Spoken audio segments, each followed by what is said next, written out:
of control last time because of the lanes, and we got the never leave lane as 5 hero himself. Well, sort of.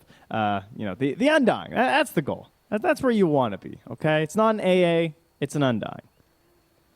Absolutely, I will see. That was a rough lane indeed there from the two of them in that game one. You can definitely expect to see better things from Bengen and Gorg here in this game too. Already though, Ivy, they're the ones looking for action. Coming in from the high ground. But Team Bold, pretty prepared, holding around their tier 1 tower. Not going to get caught out by that.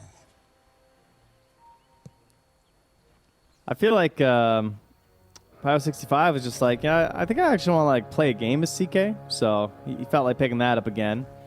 And Cube, I mean, you can't blame Cube wanting to go back on the Tiny. So this will be an excellent showcase of the power of Tiny, or maybe better yet, the power of Undying. Just to show, maybe why spamming.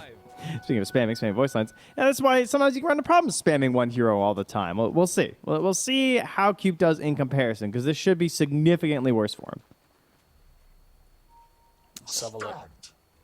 I mean, this top lane still, it's if Bengen can sort of just slam down the decays and sort of keep the lane in a state where Cube's not able to get the toss back threat onto Gorg, then Gorg should definitely have a much more comfortable time hitting the creeps here in the laning stage.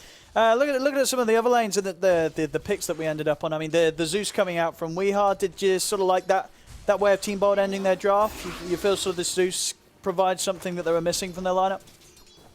I think it's a nice juicy bit of damage to just try and help like move things along, in the early game and a little bit into that mid game. Obviously the Heavenly Jump has changed a lot about this hero. It feels like you can be quite a bit more active while also not exposing yourself to too much danger. So that'll be the goal for Weehaw, is trying to be involved without accidentally slowing down his own farm. But speaking of farm, obviously not nearly as reliable as someone like the Keeper of Light. So Weehaw will be a little bit more dependent on his side lanes to keep things going. You can't just retreat to the jungle and do a bunch of stacks.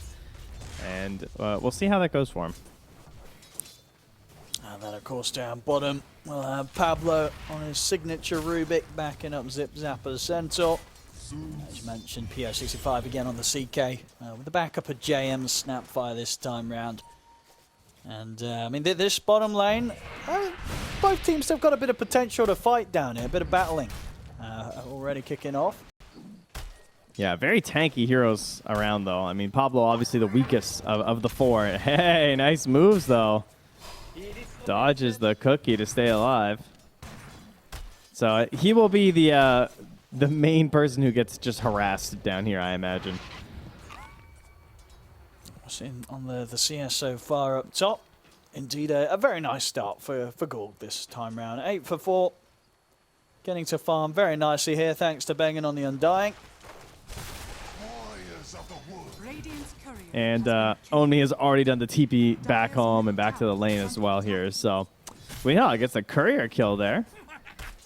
Didn't even have to use the Heavenly Jump. Just caught him in the river slipping a little bit there. He's still slightly losing out in the CS compared to Mobile and the Death Prophet. Having a bit of a better lane so far.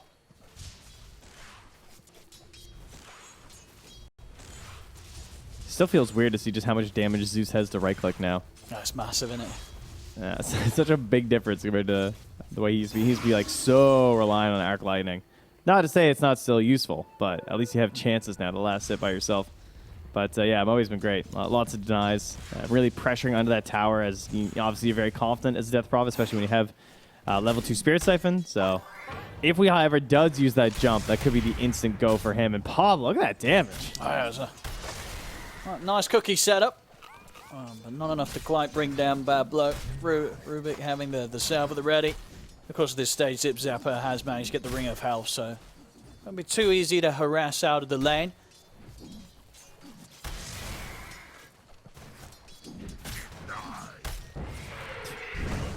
And Pablo's just like, well, I can't really be here, so I'll just go get the runes. Just live, please. And, well, that might have been a bit too tough. There's still a cookie here, so. When he does indeed try his best to juke it, but won't be able to survive. So a well-executed kill there from Ivy. able to battle through that early regen that the ring provided and still get that kill. First blood for Ivy once again here in this game too.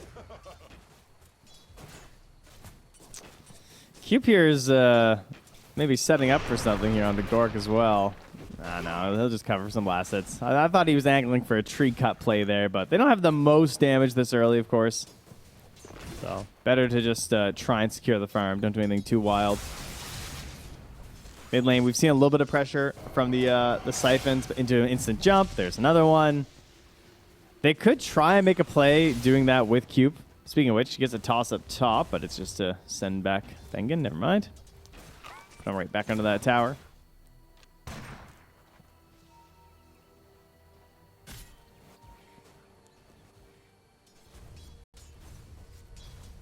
Kind of interesting that Cube hasn't been trying any sort of lane manipulation either, right? He's not like trying to pull the waves or anything like that. They're just kind of happy with this situation. They don't really want to like draw it all the way back. He doesn't want to take the risks. Obviously, Undying is pretty annoying to do that versus he doesn't have boots yet either on the Tiny, so then you have to rely on tossing back the Undying. He's kind of just saying, yeah, I'm fine. I'm just going to deward my camp and see if I can work from there. Bottom. Another nice cookie play here for JM. Sets up for the two-man stun and will allow them to take out Zip Zapper again. So really being able to punish this Centaur in the lane.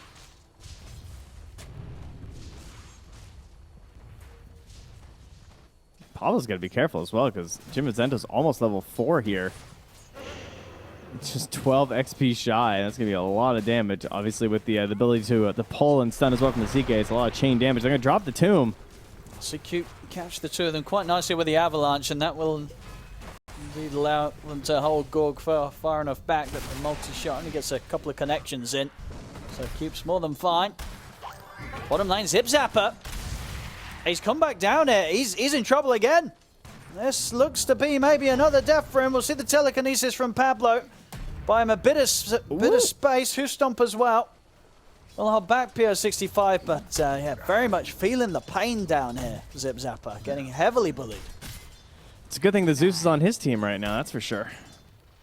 As we did get the regen rune up top, unfortunately, as Team Ball did go to cover bottom with support assistance, but was given over to Mobe, so he's going to grab that, pop his Exorcism, and he may be low on mana now, but he's sitting with a full gas tank there ready to go here whenever he desires.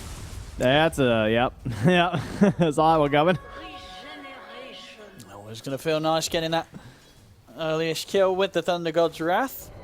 So, he may be able to get those global kills. He's very much struggling to protect the tower. Good amount of damage here done by Mobi with the first round of Exorcism. Won't quite kill it, but well, maybe it will actually. I think he might. Yeah, he will. He's going to get it with this siege creep. So first Exo, 7 minutes in, tier 1 towers taken, and you know Zeus a hero which maybe they had picked with sort of the hope that they'd be able to spam out and push back against the Death Prophet. It's not worked out for Weeha. He still lost his tower very, very early. That's going to put this next power rune means that it'll be in like the window of the Exorcism coming back up. So if they manage to secure that for Mobe again, because obviously game 1, you get every single rune, feels really nice. You start thinking about a game 2.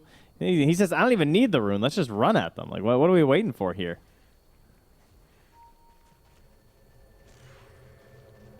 Looks like they're waiting for Gork to come back. There he is. See how well they can prepare to deal with this dive that's going to be coming in from Ivy. There's the toss from Q. Two-man avalanche. The tombstone will get dropped down. Gorg able to push back the two of them with the gust. See if they can continue to chase. Mobi trying to stay on top of Gorg. Gets another siphon off. The crit swarm won't quite clip him. So Gorg's going to be fine. The tower, on the other hand, it may not be. The pressure's coming in here with the treants out. As this looks to be, 8 minutes in. Some real fast and early pressure here from Ivy. They're not necessarily getting the kills as they did in the last game, but they're certainly taking the towers in a similar fashion. Cube has no boots. He's just running in this drought with Windlace, waving Gorg out of his jungle. They do grab kill down bottom, though. Much needed. Agent Vincento here. And now on to Power 65. I want to try and threaten him, but at the same time, they've got to respect the fact that he has the 6. Phantasm is there, and maybe further back up, TPing in. Zip Zapper's still going to try and sweep through the trees, but yeah, Pyro 65, he's out. Oh, yeah, nothing. They are going to see where he TP'd because of their aggressive ward there. They're also going to see the TP in from Givincento, so they can start hitting this tower with quite a bit of confidence, knowing that they're not rotating over.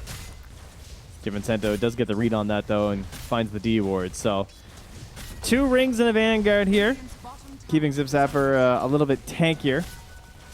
And Gork, he's just trying to find some place to farm. You know, I see him running back and forth, trying to figure out where to go. And all he's got is a creep wave of the tier 2.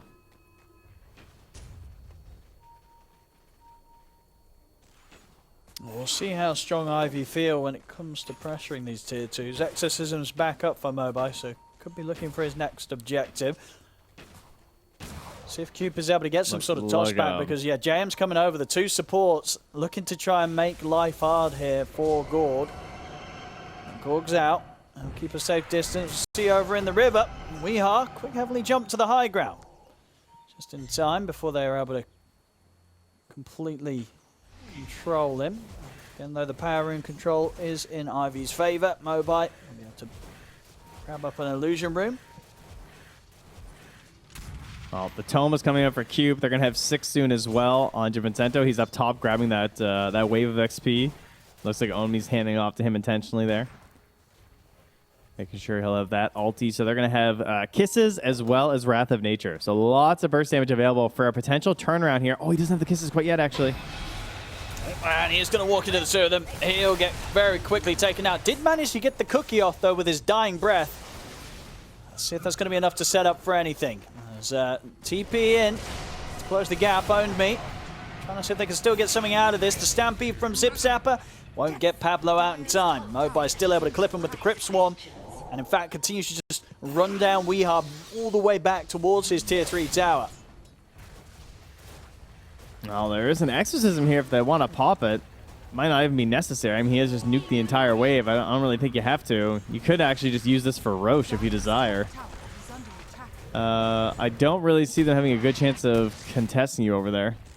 I mean, it would be a little bit rushed to just like immediately run at Roche. It'd be a little bit unnecessary, but options are there if you really want to utilize the full momentum and just like keep cascading these effects here from the DP. I mean, yeah, this is such early towers. Tier 2 gone 11 minutes in. I mean, last game we thought the tier 2 going down was fast. That was at 15. This is 11 minutes this time round. See Team Bolt try and hold their ground here for a fight. They're trying to get on top of Mobi. Siphons are off. Can they burst through this Death Prophet? They can. They'll finally put an end to Mobi. Take the Death Prophet off the map. See if they can catch Pablo Cube still has as well. the Stolen Avalanche. I should be able to get him it. Connection from the slow of the arrows of Gorg sets up for the burst of Pablo, and we are to come in. So they'll lose their tier 2, but they are able to at least take some kills here as Ivy's forced to retreat from being on Team Bolt's half of the map. That was a nice nice punish. A little overextension here. Ivy kind of playing like game 1, I would say, you know, as if they had an 11k lead. It's not quite that big, you know. Got to relax a little bit here. And Weehaw, what a turnaround here. Help him get a couple kills. Now he's going to grab the regen rune. Game's looking a lot better. I mean, they're feeling strong. They're heading straight into the jungle of Ivy, Team Bolt. They want to try and get more. They've got to respect the fact that Ivy's going to have heroes pretty much ready to react to this pretty shortly. They're looking towards PS65. They're actually going to pop the Stampede, but that is not going to be a move that they're able to make there. PS65 under the tier 2 and with his armlet, just a bit too much of a target to dive for. So Stampede used to no avail there. They don't want to make the same mistake that they just saw Ivy do up top. Because it looks tempting. You Stampede into Avalanche, toss back, maybe drop a Tombstone. But the TP's coming through both to the tier 2 as well as the Nature's Prophet plus the Wrath of Nature. Like, there's a lot of potential turnaround damage here. So you don't want to make that same mistake you just watch your opponents make. Force Staff done here as well. I love that choice here from Mobe. That's really nice. Feels great versus the Centaur. Even versus like the Zeus and the Undying. Just that like little bit of space. Either trying to get away or to close the gap for the Spirit Siphon. It's really helpful.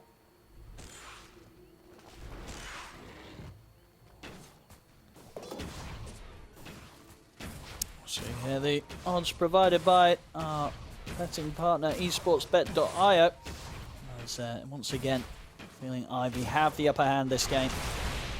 And so far, certainly feels like that, but not quite the same way as they did in Game 1. As Team Bold this time round, definitely with potential to punch back. Zip Zapper, though, might be going down. The three of them, they'll dance around him. They have the stun. And with that, Zip Zapper, no way out. Another kill here for the carry, Pyro 65. Getting very close. In fact, yeah, he's got it done. So Armlet Echo complete here, 14 minutes in. CK is not an easy hero to battle into. Interestingly enough, Dota Plus disagrees. You know, it's got 60% for Team Bald right now. Well, despite all this gold for Ivy. Oh, yeah, it was higher. It was at 65% just a minute ago. So it's turning fast. It's realizing the error of its ways. But I mean, there is some merit to that, I'd say, just the power of the Drow. But a lot of that, I'm assuming, condition of them doing well is grabbing that tier 1 mid and like going to Roche sooner rather than later. The longer this stalls out and they're just not getting that pressure, the faster this should shift harder and harder in Ivy's favor. As you can, it's already like 50-50 at this point. Faith is falling fast from Dota Plus. We are. Get the Stampede off. Hail up for the TP out, but the damage has been done. As we are gone. JM stepping up to the high ground. They'll see if they can burst through the Snapfire. Hoof Stomp to set up. Should be able to get him. So, Team Bold, they'll get the trade. I think they know about the Tombstone. I mean, I just keep saying go Roche. It just looks like a good time to go Roche, but they're just content.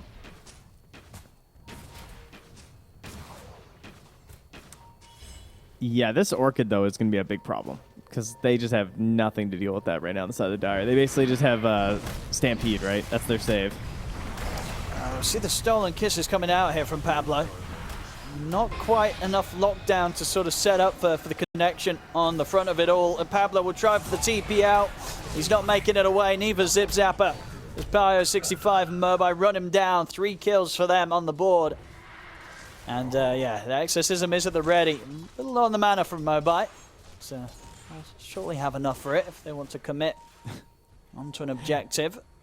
Yeah, every time I look at him, he's out of mana. Oh, take it. The wraparound here, Q. Avalanche into the tossback. Gorg, he cannot separate himself from them there as the gap is closed forcibly there by that control from Cube. The wraparound behind the tower. PO65 looking for Bengen. Good as Phantasm cleared out very quickly there by the AoE of We Are Zeus. It's now going to go with a jump, and in fact, they'll be able to punish him. They take down the CK. So once again, this time around in this game too, Team Bold very much showing that they can punish these aggressive moves from Ivy. They're going to look for more. Stampede in an attempt to close the gap on Own Me. They're in with the Hoof Stomp, but at the same time, Cube and Mobi, they're in onto Weehard down the mid. They've taken out the Zeus, and now they've taken out Bengen as well. Toss forward from Cube.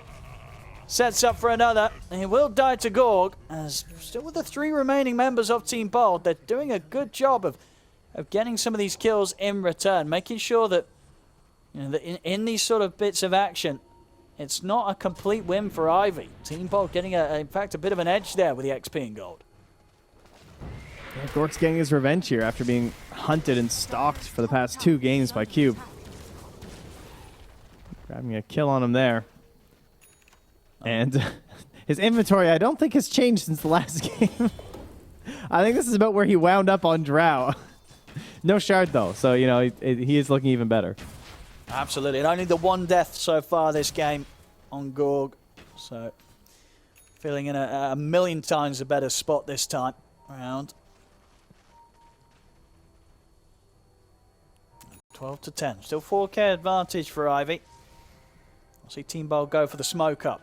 See if they can find their way on top of one of the cores. Maybe Owned Me on his own at the moment in the jungle. Could be a nice jump for them here.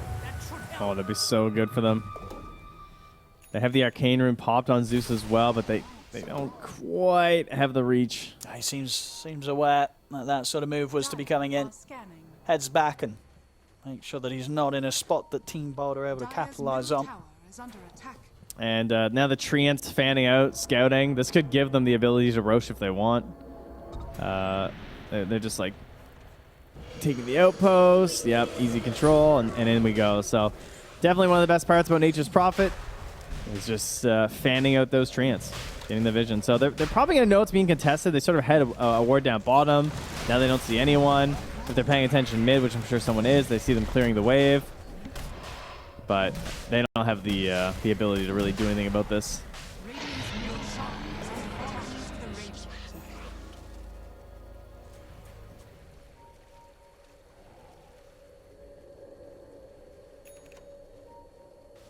So if they want to try and go for mobiles as ult comes to an end, they do have a good high ground vision around here, Team Bold, with the cliff ward. And they will try and make something happen with it. They're closing in. They'll get the grab onto Q. Big burst to take down the Tiny. Meanwhile, though, JM laying down the kisses, forcing Team Bold to back right off. PO65, he's got the control and locked down onto Weeha. Finds the Zeus at the front of the fight. It's taken out a fair bit of the damage potential of Team Bold, but they do still have Gorg around to provide some extra firepower. And with that damage, they'll bring down PO65 the once. Only TP's over, ready to see if he can try and protect his carry. And Zip Zapper, he's actually going to find the opportunity to get in and get the jump onto Onmi, as well as Pyro65 there, allowing them to take down the Prophet.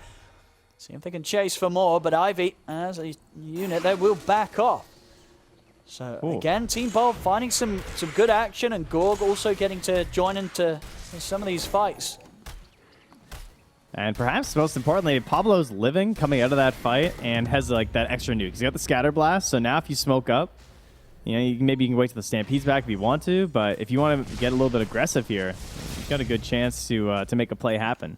Get that Scatter Blast into Fade Bolt nuke, perhaps you grab a Crypt Storm right after, and you individually can do like, 700-800 damage. That's the kind of play that they need from Pablo right now. And obviously in their last crazy game, Pablo was a huge cornerstone of trying to make things happen. They didn't end up getting the win, but he looks so good that he needs to channel all that energy here if they want to keep this series alive.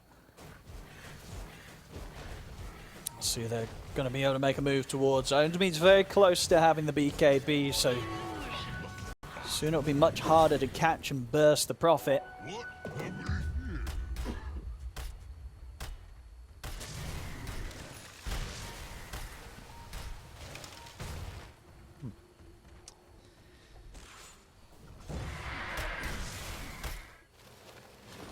Just focusing on getting their BKBs done pretty much around the team here, Ivy.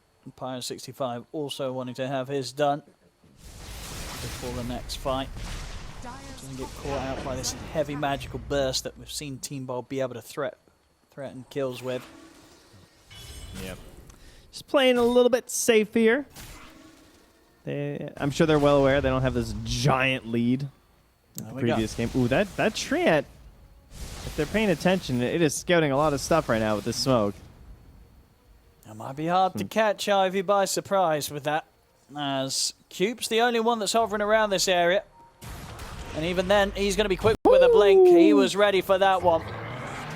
Immediately out. We'll see JM being looked towards, but he's into the pit, goes for the TP out. Zip Zapper, he'll also be able to join him in there. Jumps in, Who Stomp puts an end to his escape. Team Bold, they'll get a kill out of this. It's sad when they get a kill, but you still see the net worth has been going up for Ivy, the lead, just because they have so many heroes farming, you're running around as a group. They're very efficient at clearing through these camps right now as well.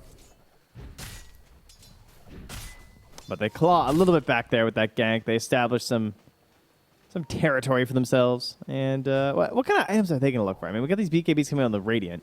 They're trying to get a defensive Lotus Orb here by the looks of it on Zip Zapper, just to assist versus this Orchid. Ooh, well, it's just Undying. It's fine. That's his job. Zeus lives. Pyro65 tries to get the grab back in. Nice. And does force out the BKB from Pyro65. That Thunder God's Wrath. Pyro65 having to pop it to stay alive there. Is very much living on the edge, trying to threaten Weeha Zeus. That's actually crazy. I can't believe he waited that long to pop that BKB.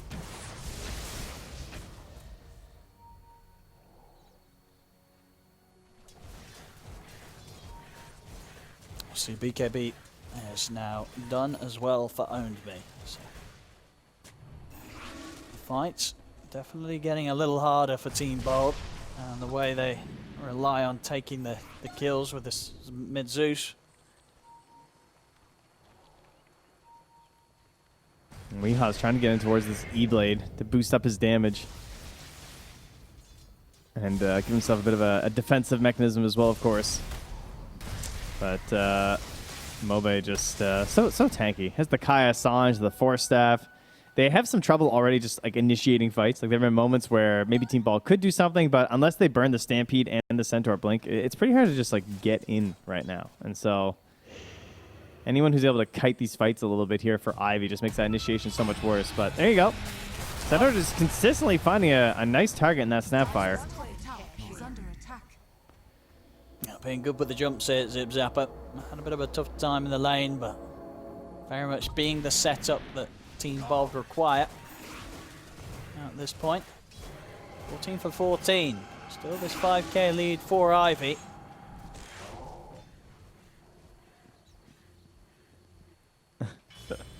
Feels like they're just kind of abusing the like lack of burst, like the easy like kill potential that you sometimes think you're gonna have with the Zeus. I mean, again, it's the same situation where they go across the map, they move, they grab this kill on Snapfire, and then nothing really changes.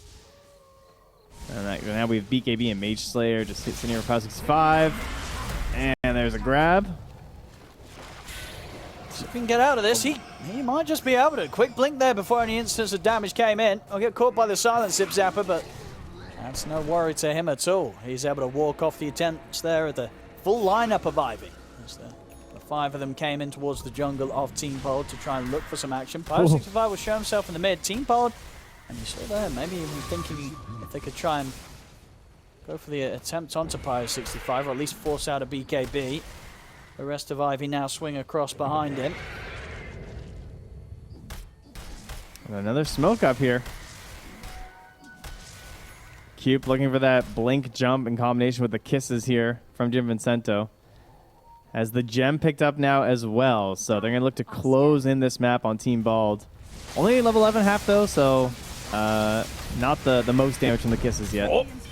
They're going to make the jump on a Weehaw, but Zip Zap is ready to help him out. Won't manage to get him out.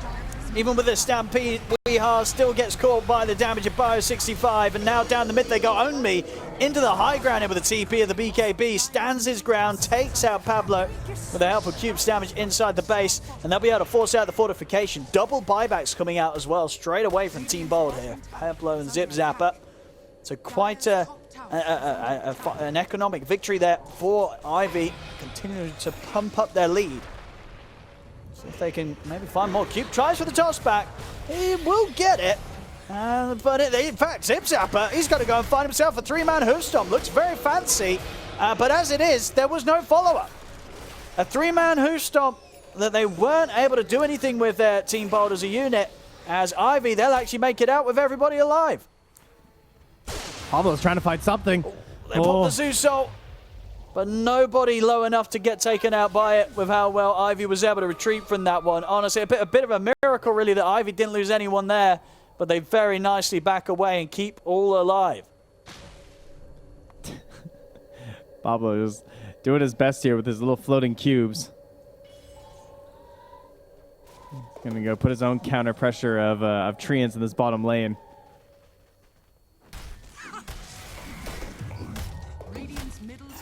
Under attack. All right, so overall, I mean, they got the tier 2 mid. They don't end up losing a Rax, which is great news for Team Ball, because I think that was definitely possible in that fight. Obviously, they had to buy back for it, but that's well worth it.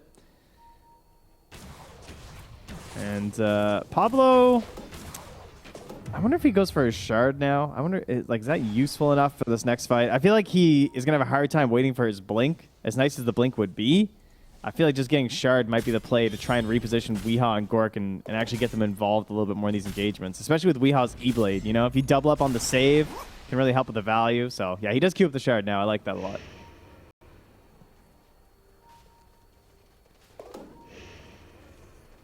Team Bold. Also good if you get Cookie. Yeah, there's indeed some nice Shard spells that he can use to his own benefit.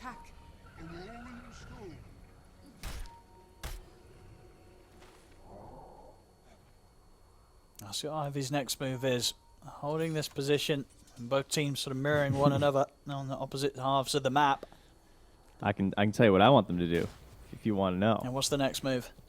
Oh, you got to get that Roche, baby. All right, so the reason why I talk about Roche a billion times this game is because, number one, Death Prophet, Exorcism, obviously, amazing spell. Kind of annoying versus this lineup, I would say, on Team Bald, because unless Team Bald drop Tombstone, they don't really want to establish a fight. So Exorcism, to me, is just this, like, progress the game spell, because you can just go to a tower or Roche, and they don't Stampede away, you know? Of course, right now, you're so strong, you don't even use Exorcism, so that's great. But, yeah, looks like they'll just scout it out. Obviously, with Nature's Prophet, you always get Roche on the spawn as long as you have some semblance of knowledge about when it's going to be spawning. You just send in some tree ants, keep an eye on it, and that's going to make it real easy to get the shard. Oh, who are we handing this to? I like the CK. I like the DP. Nice, yeah. Oh, DP. That's fair. That one's also... CK's kind of, it's more fun. I like the little illusion, but Fear's good too. See how hard they want to try and push down one of these lanes with the Aegis now.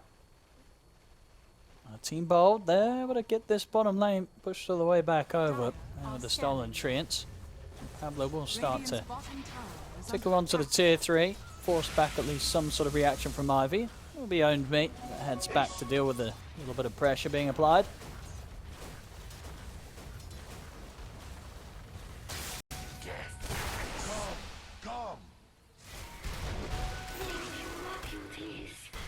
Of course, for Ivy, it's not going to be too easy for them to approach the high ground. Team Bold with some decent heroes shoving back against any high ground attempt.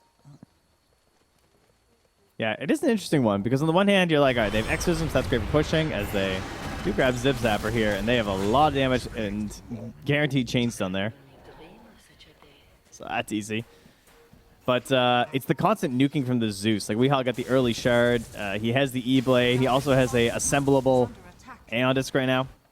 So he'll be pretty well protected. And if your approach isn't perfect, you know, it feels like you're going to have to just overcommit and jump. So what we'll probably see is Onmi doing a aggressive TP into the base, similar to what he did when they took the tier 2 mid. He'll just pop his BKB, look for a decent Orchid, and set up Vision for Pile 65 to hop in and try and grab Weehawk. That would be the goal, I would think. And then that's going to put the pressure on Pablo to try and get this telekinesis throwback and save. Tombstones, Force Staff, Soul Rips. Everyone just has to look towards Weehawk to try and back him out of this fight.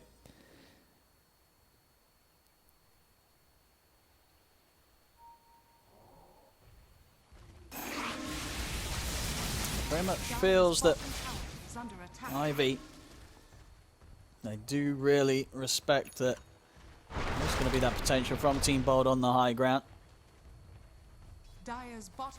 Not going to look to commit straight away for the push, working towards getting the next few major items online.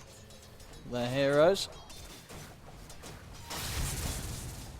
And yeah, good old Dodo Plus. Look at him, a solid 30% shot. It comes down to essentially just mistakes from Ivy. Maybe it's not so much mistakes as it is, again, the difficulty of like securing that grab onto the Zeus or the Drow with all the disengage that they have offered up to them here.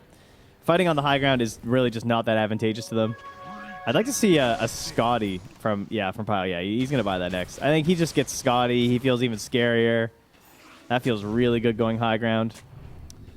Onmi has the Gleipnir. Yeah, oh, I really like the Blast Rig as well. I think that's a good choice for Onmi here too. I just don't want to see him get blown up right away if he TP's in the middle.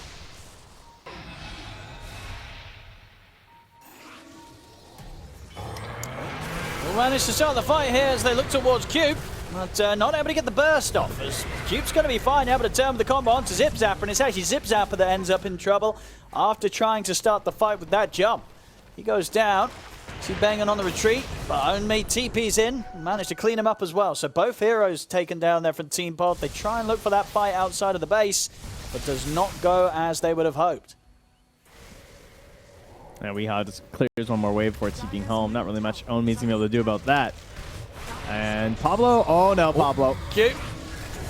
In with the toss back. That's going to be a third down. Pyre 65 thinking about committing him with the BKB, but goes on his own BKB.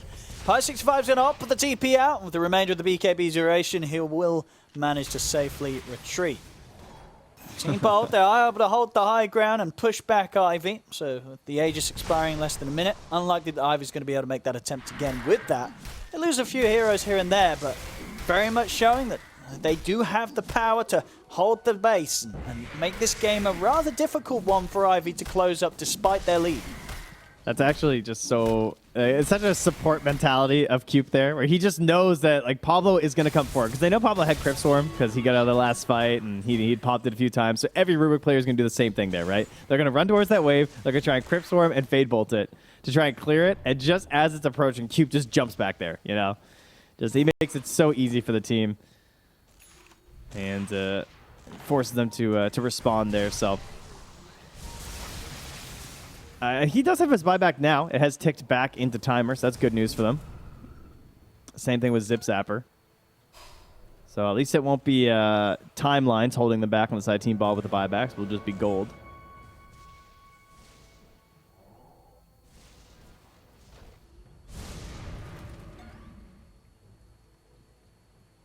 I mean, at this point as well, I mean, do you think Ivy will just wait out for the next Roshan?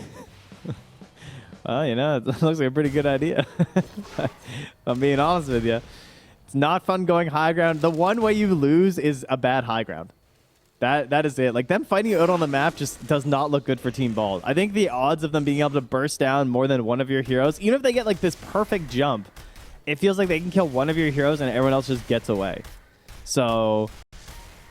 fights outside the map, very unlikely to be economically advantageous for Team Bald. Fights on their high ground, very likely to go poorly for you. They can abuse their buyback. They've got tons of wave clear, which puts you in an awkward position. It forces you to do a bad jump. Why would I want to do that without a second free life, you know? And the next upgrade of items, too, is just massive for what they want to do. Getting a Scythe on the Death Prophet, getting the AC on the Nature's Prophet. It just makes everything easier by a factor. So... no point going in deep. And Cube has an Octarine core. That is gross. With Quickening Charm. Ooh, 7-second toss. It's a lot to play with. As long as he can survive in these fights, of course. You know, going all in on the Octarine rush means that he won't have too much protection. Once he's in, he's in. Check out Gork, though. Got the butterfly done. Gotta say, he's doing a great job farming this game. 304 last hits. Only person ahead of him is the Nature's Prophet. And that's some quality evasion right now. Not a lot of choices versus that. Gone for the smoke, Ivy. See if they can get into the triangle. Whoa, Gork, slow down, man. Look at those forearms. Oh, that's a guy he's clicking creeps. Zip Zapper's going to try and start things. Him with the stun. We see Pyre65 go straight towards Gorg, but Gorg pots the BKB, tries to keep his distance from him, but Pyre65 continues to stay on top. They will manage to slide Gorg down to the low ground, but that means Weehaw gets left behind. You see them turn towards Mobai. Gorg doing the damage here, bringing Mobai down low, and they'll be able to burst him. They take down the Death Prophet. Now they can try and look for more. It's 3 dead on Ivy. Pyre65, he's gone as well. They'll take out the 4. As Ivy struggling in the fight, and of course Team Bolt, they did use the buyback on Weehaw, but even with that taken account for, absolutely a huge win there for Team Bold. And you know, as we very much sense, it's hard for Ivy to take these fights. That was outside of the base though, so Team Bold able to sort of beat Ivy at their own game. And considering the lead that Ivy have, if they're not winning the fights on the high ground attempt and they're now losing the fights as well out on the map, it's going to feel pretty rough for Ivy. They're going to be feeling a bit shaken up by this trend. Yeah, this particular area to fight and had all the same advantages of the high ground because the kill was on Zeus, who has boots of travel. His buyback is still effective. That high ground to low ground disengage there from Gork was excellent because Pablo even still had 4 staff at that point. So they had no way for Power 65 to chase there. And great stomp again from Zip Zapper. You know, he's been doing great stomps all game, but this time he's got the backup ready because of Gork's repositioning during the engagement. Tons of damage coming out, and they couldn't clean up Gork right away because of this evasion. You know, obviously Drow, she doesn't want you anywhere nearby anyway because of her marksmanship, but that ability to get a second chance at life because of the evasion was everything that they needed there. And it is going to be a fast roach spawn, but it's not fast enough for Team Ball to get a free one off of this. But hopefully they can get some good vision around the pit. As you can see, they've got some on the the south side of the river, a little bit up above on the pillar. They are prepping. The Radiant are scanning as Bengen just runs around in circles in here. They just picked up this DD rune here on Gorg. I mean, Roche is going to be up now. Oh, they do it pretty quickly. Oh, buddy. It's an eggs. Oh, I mean, there you go. If they can get this one, they will be very happy. They're already using the kisses here to try and scare Team Bold away from the pit, but that's the kisses used now. Okay. So there's something less for Team Bold to worry about. They're going to go for the aggressive smoke here, Team Bold. They know if they can take this next fight and take the Roche, they're going to be back in an even game. And if anything, they'll have the advantage. If they can get one more fight underneath them. Oh, this looks scary. Cube's going to jump. You know he's jumping. It's not going to come in time, though. He's not. Team Bold, they get the Roshan. They get everything from it. Ags for Gorg. Cheese, it'll be grabbed by Bengham for now. He'll pass it over to probably one of the cores. We'll see who takes it. But there we go. Aegis on Gorg, a free Aghanims.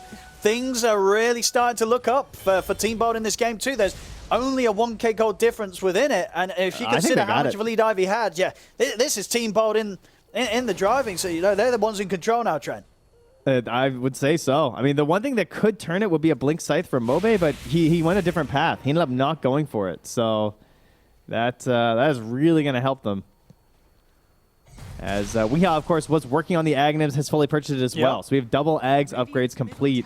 And Gork is just, oh my god, he is going to do so much damage now if they can consistently save him in these fights and get that spacing.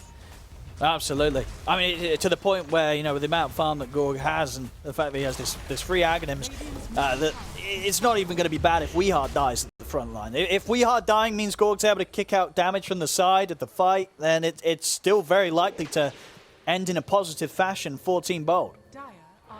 I guess we do have to consider there's still 4.5 minutes of no buyback, though, on WEU. That is certainly the crux of what could throw this game into turmoil for them. Losing WEU, he's such a big part of their defense.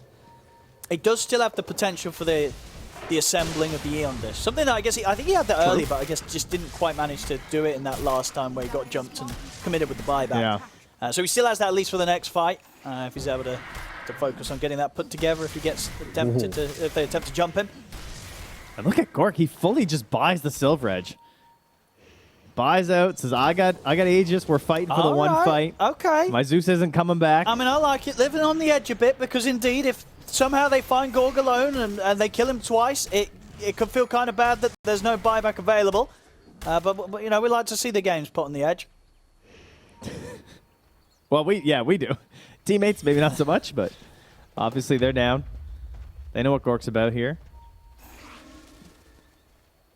And he still has that Grove Bow as well, so very happy Drow player in this game. Absolutely, especially compared to the feelings he must have been having in Game 1.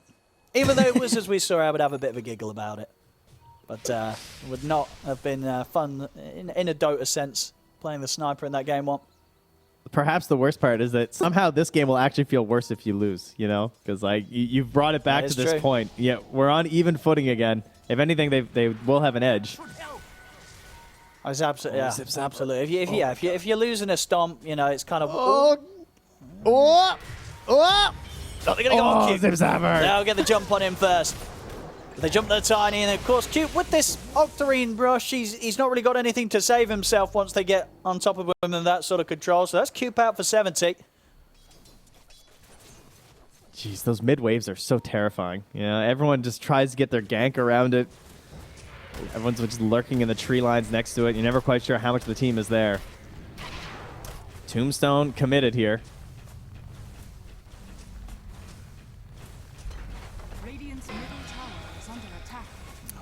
We'll see how good Ivy's high ground defense is. Definitely not as scary as Team Bold's was. I mean, the best potential does come from Cube, maybe getting in and getting some sort of toss back onto one of the cores, getting them deep into the base of Ivy. But he's down, as we say, still for 30 seconds, so a lot of room for Team Bold to just continue this push here and force out the fortification, but I still think they're not going to be too scared of backing off. I mean, Pyro 65 setting up for some sort of jump. Look at that pressure top at the same time, too. I mean, they're going to get a tier 3 tower, very likely here. But all in all, Team Bold in this game. The first team to take a barracks. Honestly, waiting out your Tiny and getting a tier 3, I'm going to call that a pretty good win there for Ivy. Like, that's Aegis cheese that you don't have to fight into and you actually get something out of it. I can also understand Team Ball giving up, though, right? Because they don't want to like separate the squad right now. They want to stay at full power right now, ensure they get the full rack. So, Cube. oh, good toss back. He's able to grab him off the cliff there. Looks towards Banger, but Banger will manage to survive that, and Cube, he'll be the one dying. Now Team Ball, they'll look to push him for more. Pablo, he's going to turn towards Pyre 65. Pyre 65 committing him with the BKB, but Gorg's just doing too much physical damage to the CK. He's able to take him down. Pablo. Double kill for Gorg. He has been caught in the Sprout for now. 14 seconds still left on the Aegis, so he doesn't mind getting burnt through the once hit. As that's the Aegis gone. It was about to leave his hands anyway, so pretty much perfect time to lose it. Pyre 65's coming with the buyback, though. They want to continue to play aggressive now that they've taken the Aegis out of the Drow's hands, and they'll succeed in doing so. They take Gorg out. They'll look to chase down Zip Zapper. Weehaw on the high ground will be able to avoid the stun with the Yule Scepter. They'll go for a TP out. If they've got anything to put an end to it, they do. Cube's in with the toss combo. That's Weehaw out of the game for 2 minutes. 4 heroes dead on Team Bold. Ivy aggressively using their buybacks here from both Cube and Pyro 65. They'll be ready to run it down mid. Pablo's going to be back up in 20 seconds. And they do have the buyback potential on their other cores. It's just Weehaw. No Zeus here for the 100-second defense. And obviously Weehaw on the Zeus. Please. He's one of the bigger problems is when they come to the high ground push, Ivy. And he's not something here they have to worry about. So a huge amount of chance. His buyback is now up, though. It just come back, he will, and he in fact uses it straight away along with Zip Zapper. Gorg will hold on to his. Still very much a tense moment. If Ivy are able to kill one of these cores now, it very much could be game, or at least a couple of sets of racks. They are obviously a little cautious themselves with their own buyback status, so they will pull back. That's an interesting choice, too, to let's go for the buyback on Weehaw. I think that's the right call. I think I'd rather use Weehaw's buyback than Drow's buyback. So on the one hand, like, Weehaw's buyback has boots of travel, global potential, in case you're like pushing or, you know, active somewhere on the map, as we saw before. It sort of helps save that fight. But Gork is probably the more likely one that they're going to try and chain stun down and just go for the kill, because you've got like the jumps, the Yule Scepter, you've got the Aeon Disc, so E-Blade, you know. Weehaw's already pretty annoying, even without buyback. So we can go for here. I mean, this is, yeah, when you haven't got these buybacks, the game gets pretty spooky. 1 minute until we see when Roshan's back up. But we'll very much likely be back in the game at a point where both teams have to really consider the buyback availability of each side. Owned Me also has that nullifier complete.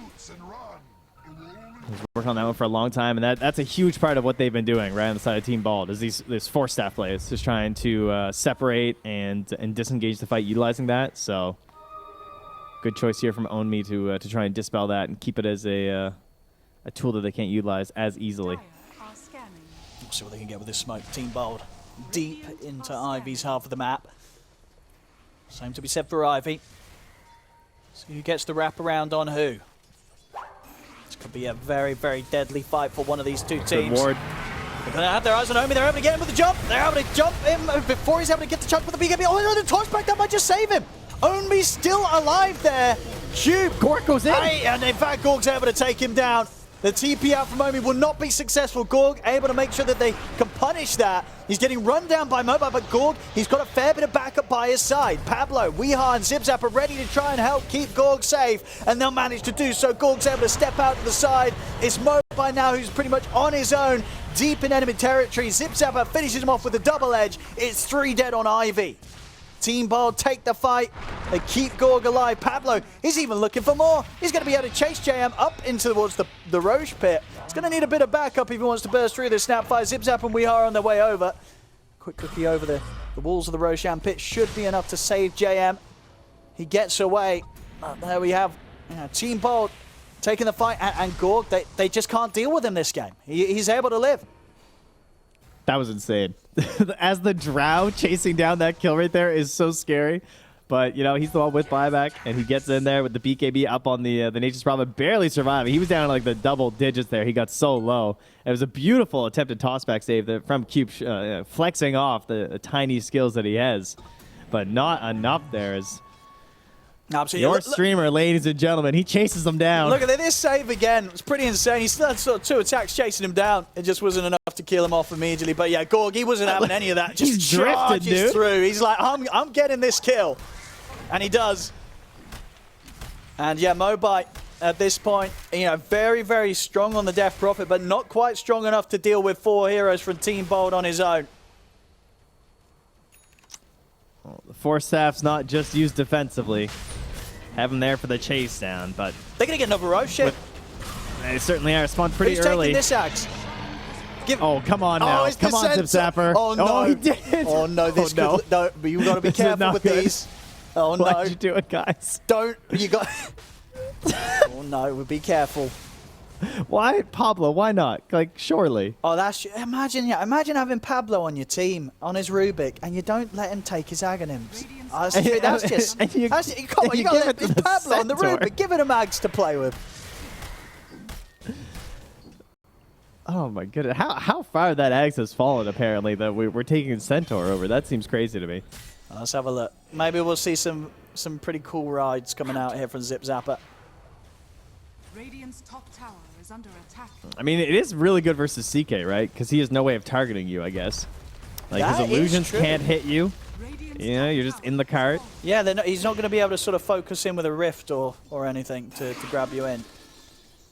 Which, yeah, could be a decent answer, especially because he's got the talent right that, yeah, pierces spell immunity. So BKB won't save you from being rifted, but Centaur hitching you a ride, that may just protect you, stop him from being able to surround you. Has fallen.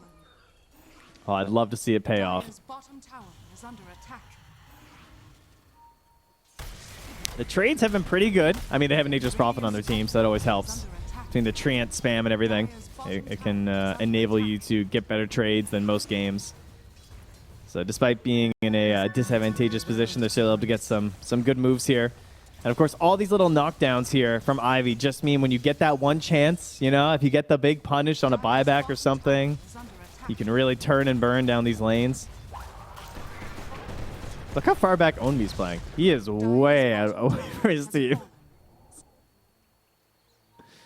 I don't want anything to do with what's going on over there. Radiant's top tower. Here comes the high ground push. Team Ball 3 minutes on the Aegis for We Are. Cheese DD in the hands of Drow. Gorg. Are fortified. Dire's bottom tower is under attack. I mean, the tombstone's down. It's hard to contest. Radiant's top tower is fallen.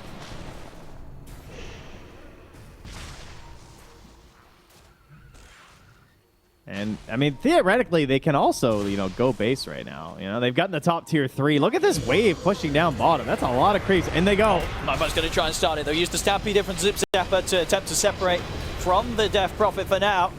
As Mobile has to back off with his BKB coming to an end. Empire 65 trying to step in to get some sort of grab onto someone from Team Pop, but he cannot close the gap.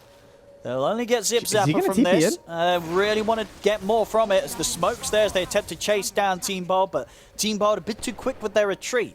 Ivy, they won't Yeah. get anything more, at least my yet. God. I mean, they're trying Owned to me, TP in to dude. close off the gap. Maybe they can find some of the support. They look towards Bangan. They'll take it down low, but the damage here from Gorgon, it just shreds through Ivy. They've lost the DP, the Tiny, and the Snapfire. They're going to maybe lose Omi as well. Yeah, Gorg's got the physical to take him out. 4 dead on Ivy. They've even got the setup here for more. The Yule setup coming into play, catching up Pyre 65. It is a team wipe here by Team Bold as they take everybody down. They're so desperate for the chase down and just trying was to, a like, big cut someone chase. off. Yeah, and, like, TPing ahead there from Own Me. He goes towards the tree line, throws out a sprout. They're trying to catch heroes that are TPing alone as individuals to try and pick apart Team Ball, but instead they just move as a unit, and they were surrounding Gork. So when they're on the outside like that, Gork just turns, and he was, like, 3-shotting them. I mean, you saw it. The splinters of these arrows are just taking apart everyone. Right there. But still Aegis on Weehaw for a full minute. Gorg still holding onto the cheese there. They're going to continue this on to the tier 4s. They've taken down 1. They'll look for the second. 3 buybacks being forced out here on Ivy.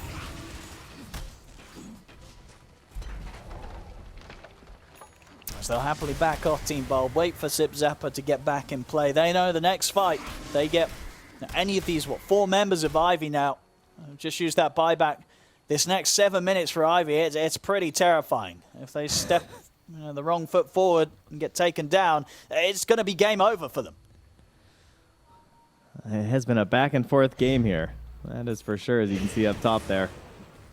A nice comeback here from Team Bald. And the scythe that was rumored many moons ago here from Obe finally is complete. As that courier will make the brave journey home. And perhaps that is something that can get them an edge in this team fight. But the age is expiring soon. Everyone's back up. No mistakes allowed if you're on the Radiant, unless you're Cube. He can buy back. That's it.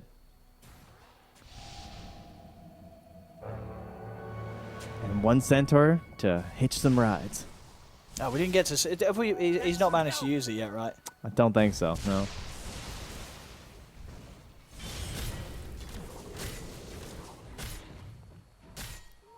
Look at Pablo's inventory. Look at this man saving up for an Agnums. Like a pleb. He does have the gold for it now, with buyback. Looks like his courier... Oh, he didn't buy it yet.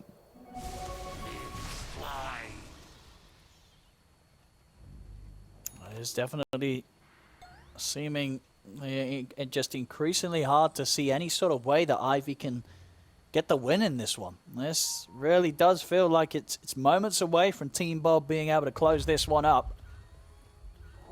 Here we go. Smoke from both sides. Could very much be the final fight. They're going for the fight with no Bengen there. So he gets the jump on who? There's the Stampede, they're in onto Mobile, but Mobile's quick with the Hex. Turns with the Hex onto the Centaur. Meanwhile in the river though, Cube's in trouble. He'll fall. He is the one with the buyback. They see Ivy, they're just completely closing in on this Drow. They're doing everything they can to get on top of Gorg. He gets caught in the Sprout. Stun's going to be thrown his way as well. He's caught by the lockdown, but the damage now from Weeha just is too much for Ivy to survive through. 3 dead without buyback. It's going to be game over, and there it is. GG is called Team Bog. After a very, very rough game 1, they're able to step into this game 2, turn this game around after a bit of a tough start once again. And we're going to be going to a game 3, Trent.